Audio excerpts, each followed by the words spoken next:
आज महिला आरक्षण राज्यसभा में पास होना है क्योंकि कल तो लोकसभा में पास हो गया।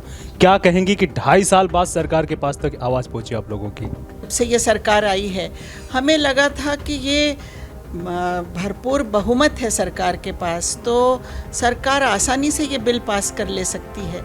और सच कहें तो ये बिल 9 साल पहले ही पास होना चाहिए था।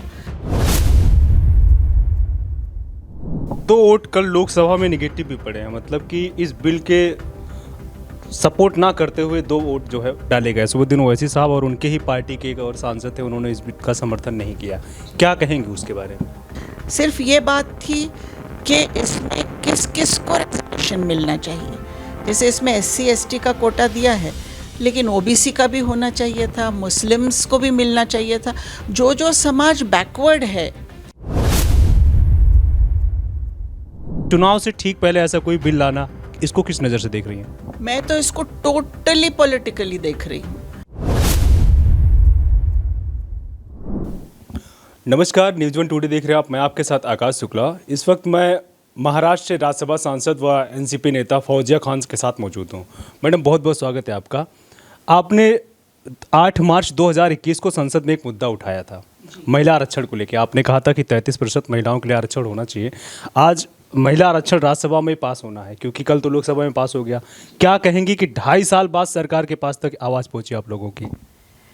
वैसे तो ये डिमांड हम बहुत दिनों से कर रहे हैं। संसद में 2021 में किया, लेकिन बहुत अलग अलग तरीक़ों से डिमांड भी हम करते आए हैं। अपनी पार्टी के तरफ से भी सिग्नेचर कैंपेन हमने चलाई, अलग अलग हमने आर्टिकल्स लिखे, बहुत तरीक़ों से सरकार का जो है हम पिछले 8-9 साल जब से ये सरकार आई है हमें लगा था कि ये भरपूर बहुमत है सरकार के पास, तो सरकार आसानी से ये बिल पास कर ले सकती है। और सच कहें तो ये बिल 9 साल पहले ही पास होना चाहिए था, लेकिन आज उन्होंने पास किया जबकि ये अब इलेक्शन का समय आ रहा है। तो वैसे भी ये बिल तो अब इम्प्लीमेंट होना नहीं है, क्योंकि बिल में ये कहा गया है कि पहले डीलिमिटेशन होना चाहिए, पहले सेंसस होगा, फिर डीलिमिटेशन होगा, फिर नोटिफिकेशन का प्रोसेस होगा। तो ऐसे में तो 2029 आ जाएगा, और अगर 2029 तक भी ये सारा प्रोसीजर नहीं हुआ तो पता नहीं उसके बाद। तो वैसे ये बिल की तो मर्यादा 15 साल रखी है उन्होंने पूरी।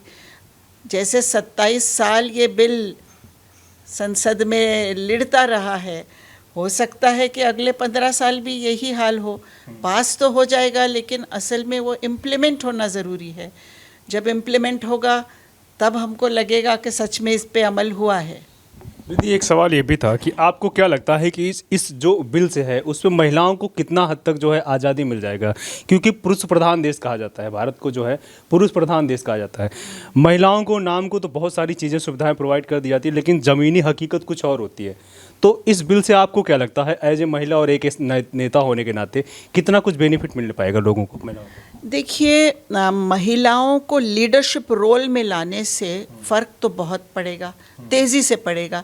वैसे तो समाज में जो समाज का एवोल्यूशन होता है तो अपने आप बदल तो आता है और बदल आ रहा है, लेकिन बहुत धीमी गति से आ रहा है। जब इस तरह का बिल पास हो और महिला लीडरशिप रोल में रहे, न सिर्फ पार्लियामेंट में, न सिर्फ असेंबलीज़ में, बल्कि जुडिशरी में, बल्कि ब्यूरोक्रेसी में, बल्कि हर कॉरपोरेट ऑर्गेनाइजेशन में जब महिलाएं लीडरशिप रोल में आ जाएंगी तभी जाके महिलाओं के प्रश्न सामने आएंगे। और जब तक महिलाओं के प्रश्न महिला के माध्यम से नहीं आते हैं सामने, वो हल कैसे होंगे? तो इस तरह अगर ये बिल आता है तो एक तेज़ रफ्तार इसको मिलेगी और उसकी वजह से समाज में जल्द बदल आएगा, ऐसा विश्वास है हमें। 2 वोट कल लोकसभा में निगेटिव भी पड़े हैं, मतलब कि इस बिल के सपोर्ट ना करते हुए 2 वोट जो है डाले गए। सुबुद्दीन ओवैसी साहब और उनके ही पार्टी के एक और सांसद थे, उन्होंने इस बिल का समर्थन नहीं किया। क्या कहेंगे उसके बारे में? नहीं, अब ये तो लोकतंत्र है, इसमें हर एक की अपनी मर्जी है, लेकिन एक महिला होने के नाते मैं तो चाहती थी कि ये बिल पास हो जाए और हम उसको फुल्ली दिल से सपोर्ट करते हैं।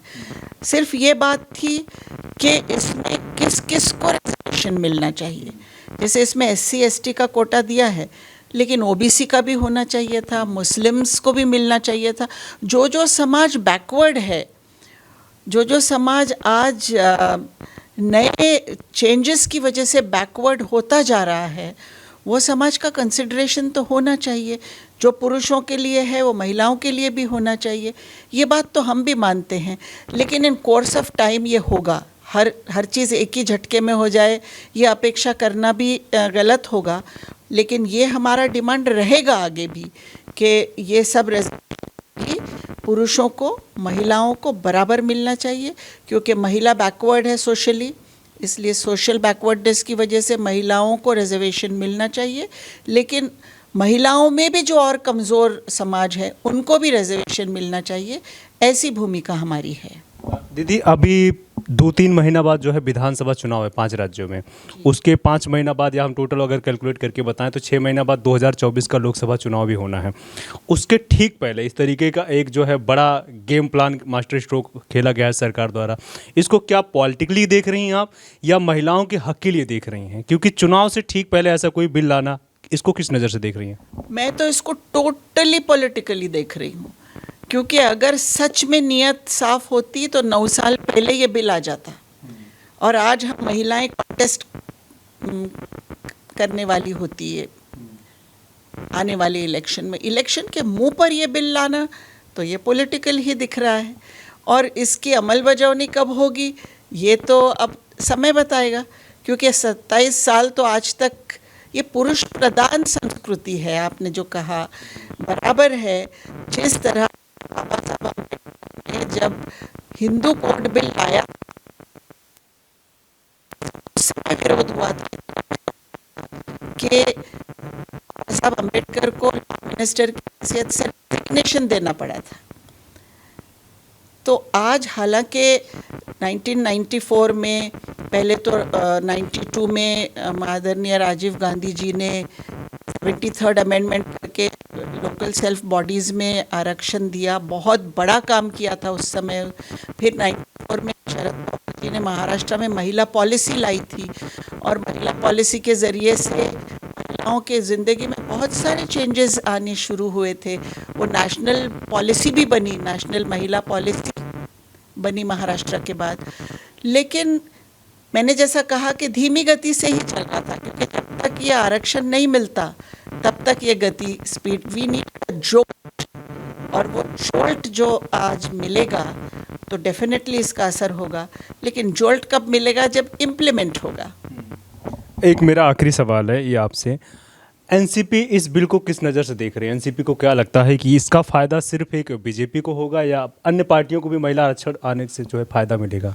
देखिए, पॉलिटिकल बेनिफिट की तरफ एनसीपी नहीं देखती है। हमारे नेता आदरणीय शरद पवार जी ने बहुत सारे निर्णय ऐसे लिए हैं अपनी लाइफ में जहां उन्होंने कभी भी ये नहीं देखा कि इसमें पॉलिटिकल बेनिफिट है। जैसे कि डॉक्टर बाबा साहब अम्बेडकर का नाम मराठवाड़ा यूनिवर्सिटी को देते समय लोगों ने उनसे कहा था कि आपकी सत्ता चली जाएगी, आप क्यों ये निर्णय ले रहे हैं? उन्होंने कहा था कि कोई बात नहीं, सत्ता आती है जाती है। वही पवार साहब ने बाद में ये भी बिल, ये महिला पॉलिसी भी लाई है। तो हम इसको पॉलिटिकली नहीं गिनते हैं। पॉलिटिकल एडवांटेज के बारे में इसमें ध्यान नहीं होता है। महिलाओं को क्या बेनिफिट मिल सकता है इससे, यही विचार राष्ट्रवादी का है, और इसीलिए हम इसका स्वागत करते हैं। तो ये आप हमारे साथ देख रहे थे डॉक्टर फौजिया खान को, एनसीपी नेता है, राज्यसभा सांसद है महाराष्ट्र अभी, और इन्होंने इस बिल को कहीं ना कहीं एक चीज़ को लेकर पॉलिटिकली दिया हुआ है, बताया कि पॉलिटिकली बिल है। ऐसे बहुत सारे तमाम लोगों का भी यही कहना है। बाकी आप लोगों की क्या राय है वो आप ज़रूर इस चीज़ को बताएंगे। दिल्ली से आकाश शुक्ला की रिपोर्ट।